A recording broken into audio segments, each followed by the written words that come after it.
తెలంగాణలో ఆడబిడ్డలంటే ఎంతో గౌరవం ఉంటుందన్నారు ఎమ్మెల్సీ కవిత. మహిళలపై పరుష పదజాలం వాడుతున్నారని, రాజకీయాల్లోకి మహిళలు రావాలంటే భయపడే పరిస్థితి ఉందన్నారు. తెలంగాణ జాగృతి విషయంలో బీసీ రిజర్వేషన్ల అమలుకే పోరాటం చేస్తూనే ఉన్నామన్నారు.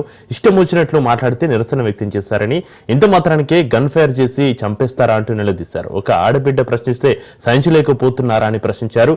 సీఎం రేవంత్ రెడ్డి స్పందించి వెంటనే చర్యలు తీసుకోవాలని, లేదంటే మీరు వెనుక నుంచి మాట్లాడించారని భావించాల్సి ఉంటుందన్నారు. వెంటనే తీర్మానం వలన ఎమ్మెల్సీ సభ్యత్వం నుంచి సస్పెండ్ చేయాలని డిమాండ్ చేశారు.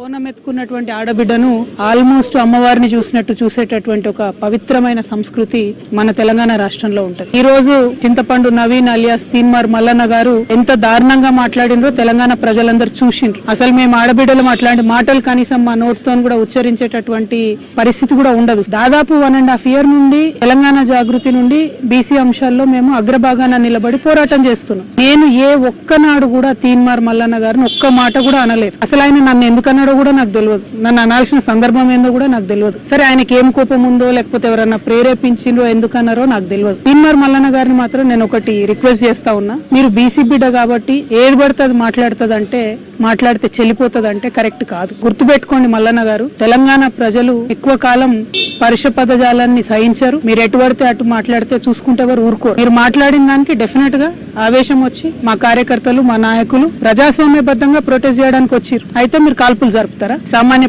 ప్రజల మీద కాల్పులు జరిపేంత అంత క్రూరత్వం ఎందుకు? ఏంది? ఏం వైఖరి ఇది? ఏం వైపరీత్యం ఇది? ఎందుకోసం చేస్తున్నారు ఇట్లా? మీరు ఒక ఆడబిడ్డను ఎంత మాట పడితే అంత మాట అనేసి ఇది తెలంగాణ పదజాలం ఇట్లనే ఉంటది గట్లనే ఉంటది అని అంటే, ఇది మీ టీవీ కాదు, మీరు మేకప్ వేసుకుని వేసే డ్రామా కాదు. ఇది రాజకీయము, ఇది ప్రజాస్వామ్యము. ఇందులో అనేక మంది ప్రజల యొక్క జీవితాలు ముడిపడి ఉన్నాయి. ఒక ఆడబిడ్డ రోడ్డు మీద నిలబడి ప్రశ్నిస్తే తట్టుకోలేకపోతున్నారా? అలాంటి వాళ్ళను కోట్లాది మందిని తయారు చేస్తా ఏమనుకుంటున్నారో మీరు.